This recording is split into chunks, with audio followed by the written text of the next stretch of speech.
Good morning છોકરાઓ, આપણે 4G થી વાકેફ છીએ. આજનું જે આપણે ઇન્ટરનેટ યુઝ કરી છે એટલી જે આપણને સ્પીડ મળે છે, બરાબર. એક સમય હતો જ્યારે ઇન્ડિયામાં 2G નેટવર્ક હતું. 2G પછી એવું 3G અને હવે છે 4G અને 5Gની તૈયારી ચાલુ. તો આપણને એમ થાય કે ભાઈ આટલું નેટ સ્પીડમાં આવે છે તો 2G શું છે, 3G શું છે, 4G શું છે. જાપાનમાં એવું કહેવાય છે કે 6G 7G યુઝ થાય છે.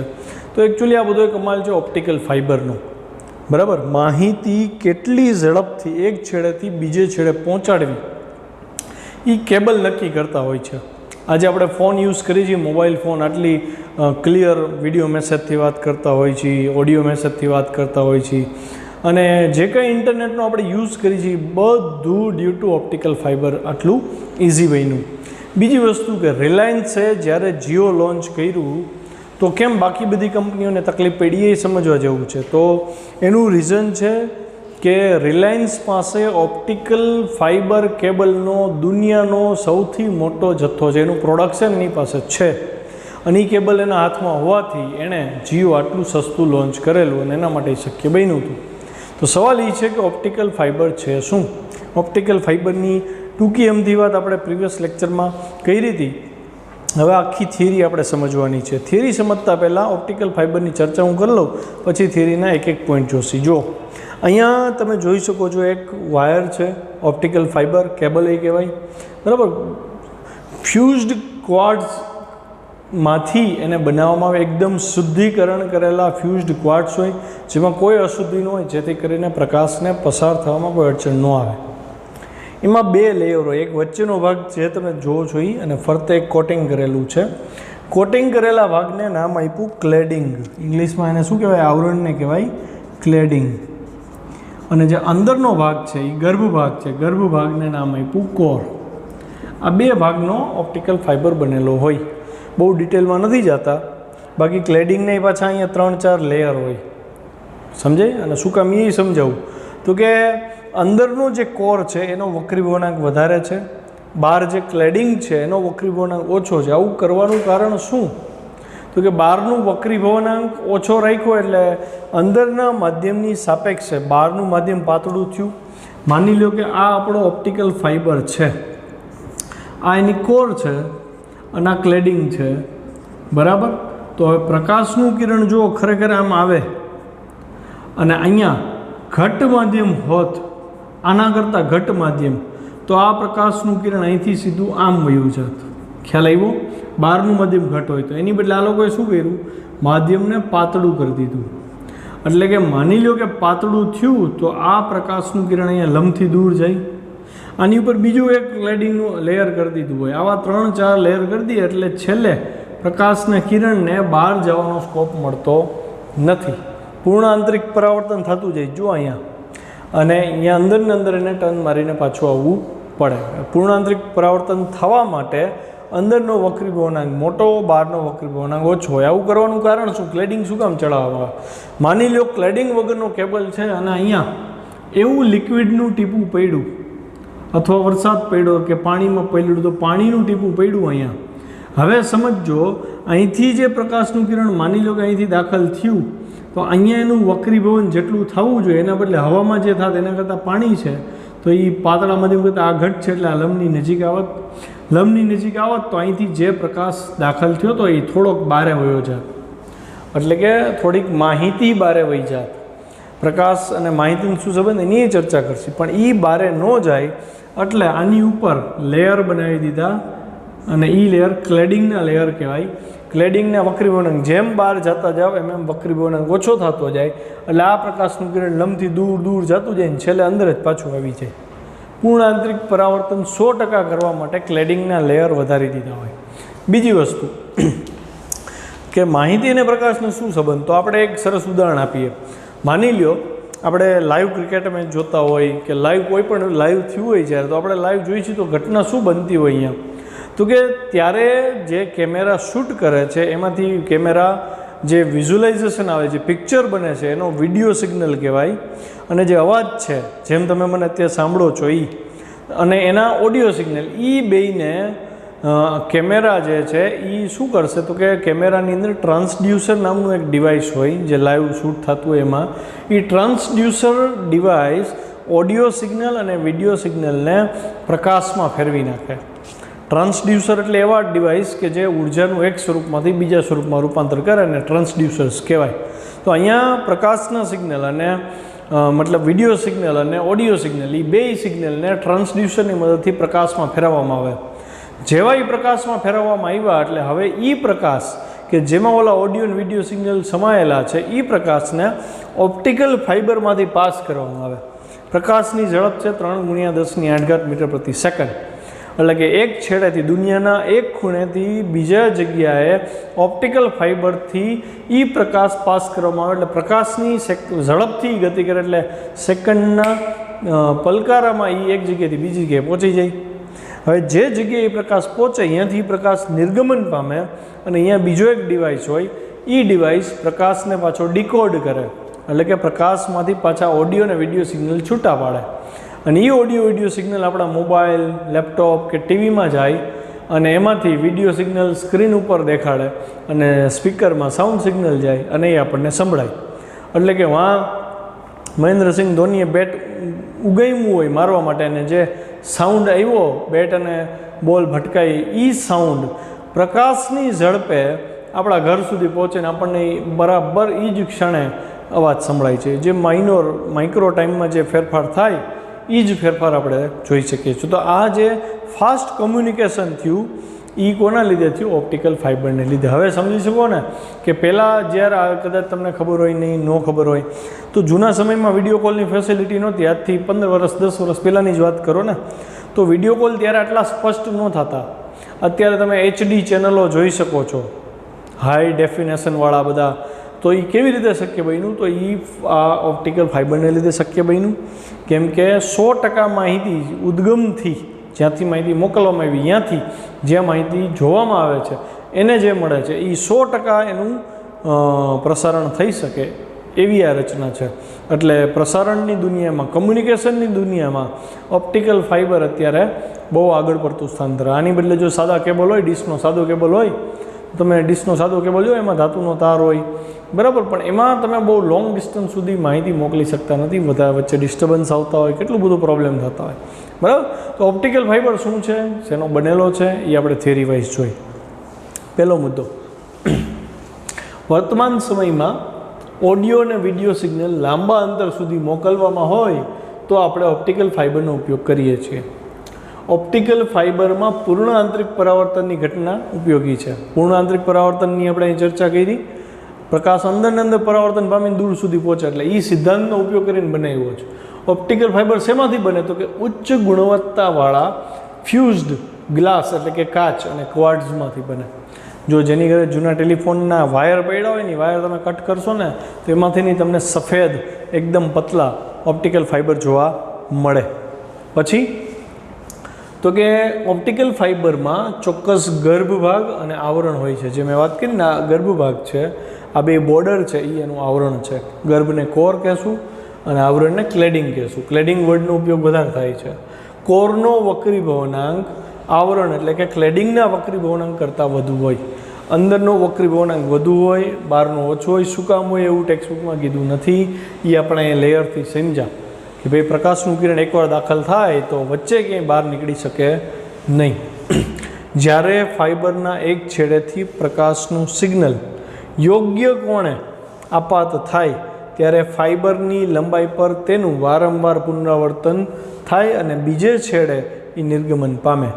અહીંથી ચોક્કસ ખૂણે જે તે ખૂણે દાખલ કરે એવું ન હાલે. ચોક્કસ ખૂણે ફાઇબરમાં પ્રકાશને દાખલ કરવામાં આવે, ત્યાંથી એ સતત પૂર્ણ આંતરિક પરાવર્તન લંબાઈ ઉપર પામી અને બીજે છેડે એ બહાર નીકળે છે બરાબર. અહીં પૂર્ણ આંતરિક પરાવર્તન થવાથી પ્રકાશની તીવ્રતામાં એટલે કે કોઈ માહિતી લીક નથી થતી.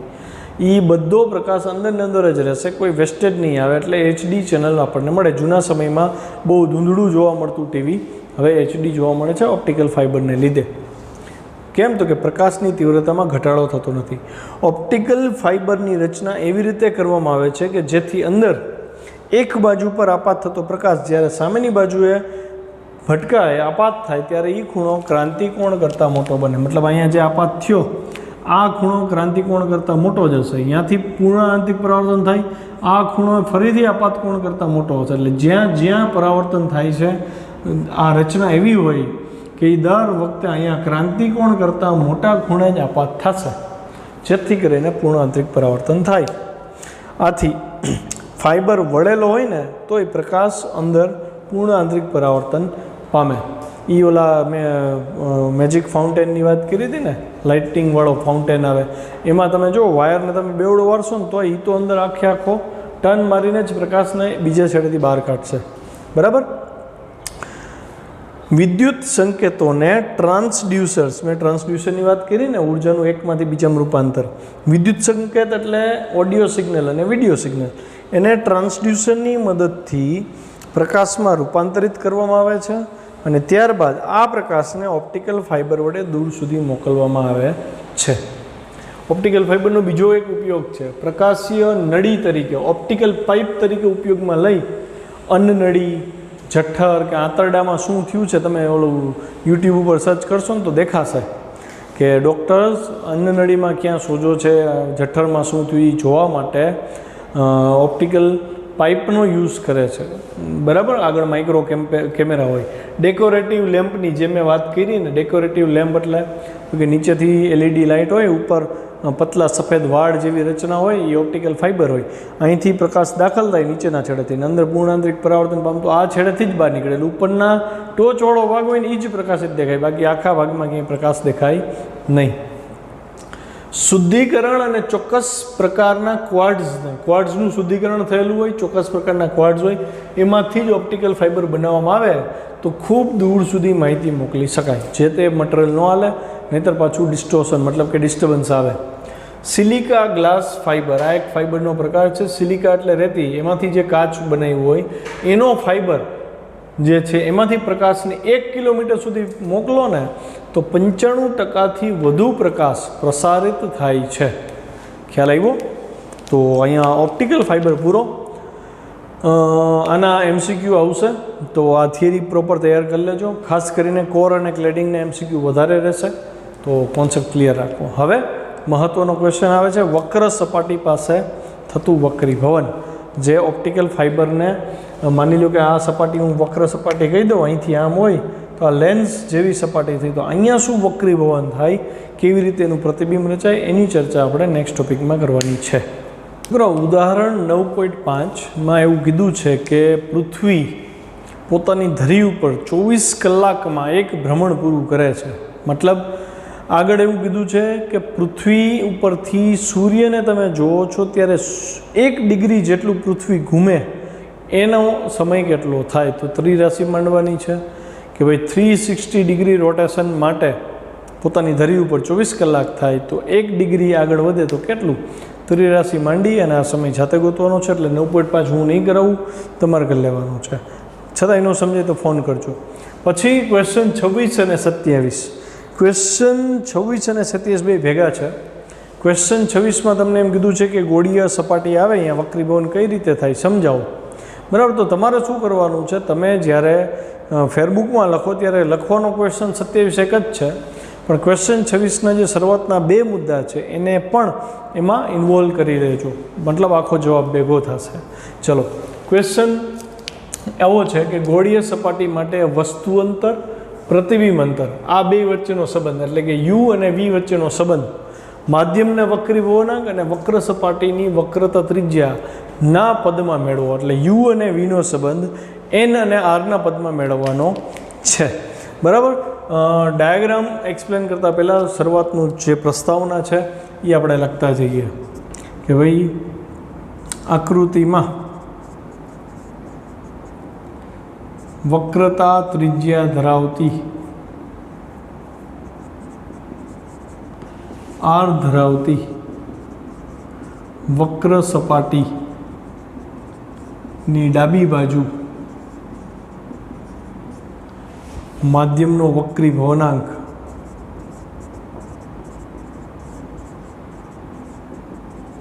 N1 તથા જમણી બાજુ વક્રી ભવનાંક કેટલો છે? n2 છે. ઓકે, આપણે સી વક્રતા કેન્દ્રવાળા માધ્યમ માટે હું ઓ ઉપર એક વસ્તુ લઉં છું, મુખ્ય અક્ષ પરના ઓ બિંદુએ વસ્તુ મૂકતા મળતા પ્રતિબિંબની ભૂમિતિ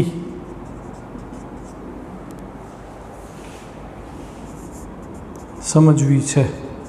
ખ્યાલ આવ્યો? આપણે શું કરવાનું છે, જેનું વક્રતા કેન્દ્ર સી છે એવું માધ્યમ છે, એમાં ઓ ઉપર, મુખ્ય અક્ષ ઉપર ઓ ઉપર આપણે વસ્તુ મૂકી છે ને એનું પ્રતિબિંબ આઈ રચાય છે, એની ભૂમિતિ સમજવી છે. તો પહેલાં આપણે ભૂમિતિ સમજી લઈએ. જુઓ ધ્યાનથી, ઓમાંથી પ્રકાશનું એક કિરણ નીકળી અને આ જે વક્ર ભાગ છે આને ઓપ્ટિકલ ફાઇબર કહી શકો. આ આખો ભાગ ઓપ્ટિકલ ફાઇબર છે, બ્લેક વાળો ડોટેડ પોર્શન દેખાય નહીં. ઓપ્ટિકલ ફાઇબરની આ બાજુ તમે એક વસ્તુ મૂકી અને અહીંયાથી પ્રકાશનું કિરણ આવી રીતે નીકળ્યું તો આ આપાત ખૂણો થયો, આ આપાત બિંદુ n થયું. બરાબર છે? હવે પ્રકાશનું કિરણ સીધું જવાને બદલે પાતળા માધ્યમમાંથી ઘટમાં જાય છે. આ n1 પાતળું માધ્યમ છે અને n2 ઘટ માધ્યમ છે. તો પાતળામાંથી ઘટમાં જાય એટલે લંબની નજીક આવે, એટલે આ કિરણ સીધું જવાનું એટલે લંબની નજીક આવ્યું. લંબની નજીક જઈ અને એ આઈમાં છેદે છે એટલે આપણને પ્રતિબિંબ આઈ પાસે મળે. બીજું કિરણ તમે ઓમાંથી સીધું લઈ શકો આવી રીતે, એટલે અહીંયા પ્રતિબિંબ રચાય. અચ્છા, બીજું આ જે વક્ર સપાટી છે એને દોરેલો લંબ લંબાવીએ તો સીમાંથી પસાર થાય. તો એ મુદ્દો લખીએ આપણે. ઓમાંથી નીકળતું આપાત કિરણ n બિંદુએ છેદે છે અથવા આપાત થાય છે, તથા n માંથી દોરેલો લંબ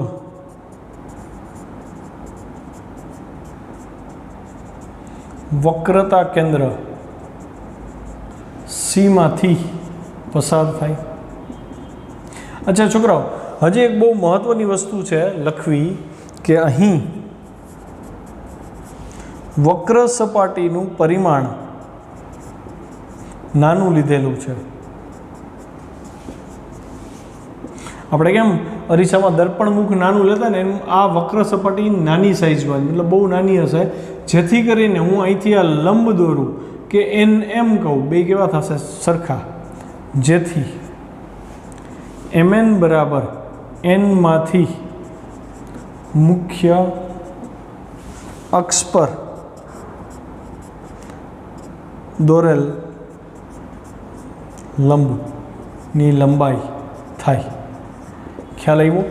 આ બેઝિક જરૂર હતી એટલું મેં વર્ણન કરી દીધું. હવે આપણે એવું કહી શકીએ કે અહીંયા જે આપાત કોણ બનશે, જે વક્રીભૂત કોણ બનશે, એ બધા સૂક્ષ્મ થશે તથા આઈ તથા આર સૂક્ષ્મ બને. કેમ? તો કે વક્ર સપાટી નાની લીધી ને. તો આવા કિસ્સામાં જોજો, ભૂમિતિ આપણે એપ્લાય કરી છીએ. ત્રિકોણ હું ધ્યાનમાં લઉં છું OMN અથવા NOM. ત્રિકોણ NOM માં tan ખૂણો NOM, tan ખૂણો NOM એટલે આ tan આનો કીધો, તો સામેની બાજુ કોણ છે? MN છેદમાં પાસેની બાજુ કોણ છે? OM. પણ આપણે તો વાત થઈ ને ખૂણા બે સૂક્ષ્મ છે, આઈ અને આર બે સૂક્ષ્મ છે. એવી જ રીતે આ ખૂણો પણ સૂક્ષ્મ થશે. આ ખૂણો સૂક્ષ્મ થાય તો હું tan થીટા લખું કે થીટા લખું, બે સરખા થાય. તો અહીંયા લખું ખૂણો NOM. કારણ તો કે ખૂણો NOM કેવો છે? સૂક્ષ્મ છે. ખ્યાલ આવ્યું?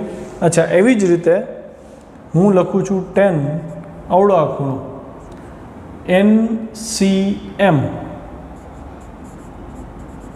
એના બરાબર શું થાય? તો કે એની સામેની બાજુ MN થશે, એના છેદમાં પાસેની બાજુ CM, અને વળી આ ખૂણો નાનો જ હશે એટલે ડાયરેક્ટ ખૂણો NCM લખી શકાય. અચ્છા, એવી જ રીતે tan અવળો આ ખૂણો લઈ તો એની tan ખૂણો કયો છે? NIM છે. ખૂણો એન આઈ એમ, તો એમાં સામેની બાજુ ફરીથી એમ એન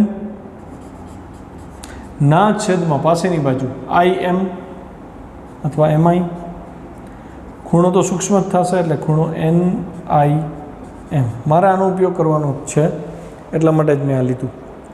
ઓકે, અચ્છા, આટલું તો ક્લિયર થઈ ગયું. અહીંયા બે ત્રિકોણ લખવા હોય તો લખી શકાય. હવે જીઓમેટ્રી જે એપ્લાય કરી છે એ જોતા જાજો, સ્ટેપ વાઇઝ યાદ રાખજો, લખીને તૈયાર કરશો તો તૈયાર થશે, બાકી સ્વાહા. ત્રિકોણ, સૌથી પહેલાં હું ત્રિકોણ લઉં છું NOC. ત્રિકોણ NOCમાં આઈ શું થાય? બહિષ્કોણ થાય. બહિષ્કોણ છે તો એનો મતલબ આ ખૂણો અને આ ખૂણો બે અંતઃસમુખ કોણ થયા, એટલે કે આ બેનો સરવાળો કરું તો આઈ મળે. તો એક સમીકરણ મળ્યું મને, આઈ બરાબર ખૂણો NOM પ્લસ ખૂણો NCM, આવું થાય. અચ્છા, પણ NOM બરાબર તો તમે મેળવો અહીંયા જો, NOM બરાબર MN ના છેદમાં OM, આની જરૂર હતી એટલે જ અહીંયા લખ્યું હતું. તો અહીંયા MN છેદમાં OM પ્લસ NCM કેટલો છે? MN છેદમાં CM, એટલે અહીંયા MN છેદમાં CM. આ તમને આઈ મળી ગયો. આનો ઉપયોગ આગળ કરવાનો છે. હવે ત્રિકોણ બદલી આપણે. ત્રિકોણ હું ધ્યાનમાં લઉં છું, આવડો આ ત્રિકોણ આપણે ધ્યાનમાં લઈ, NCI. ત્રિકોણ NCIમાં ખૂણો આવડો આ, એટલે કે NCM બહિષ્કોણ થાય. ખૂણો NCM બહિષ્કોણ છે. તો હું એવું કહી શકું ને કે NCMનું મૂલ્ય કેટલું? તો કે ખૂણો આવડો આ એટલે કે R, અને આવડો આ ખૂણો એટલે કે NIC, એ બેનો સરવાળો થાય. માટે ખૂણો NCM બરાબર R પ્લસ આરમાં આ એડ કરીએ એટલે NIM થાય. ખૂણો NIM. હવે તો કે NCMની વેલ્યુ છે તમારી પાસે, જો MN ના છેદમાં CM, તો હું અહીં લખીશ MN છેદમાં CM બરાબર R પ્લસ NIM પણ છે, MN ના છેદમાં MI, તો અહીં લખીશ MN છેદમાં MI. અહીંયા હું આરને કરતાં બનાવી લઉં છોકરાઓ, તો R બરાબર મને શું મળે? MN છેદમાં CM માઇનસ MN ના છેદમાં MI. મારે આનો ઉપયોગ કરવાનો થશે. તમને આઈ મળી ગયો, આર મળી ગયો. હવે હું એન બિંદુએ સ્નેલનો નિયમ લાગુ પાડું છું. કેપિટલ N બિંદુ આગળ સ્નેલનો નિયમ લેતા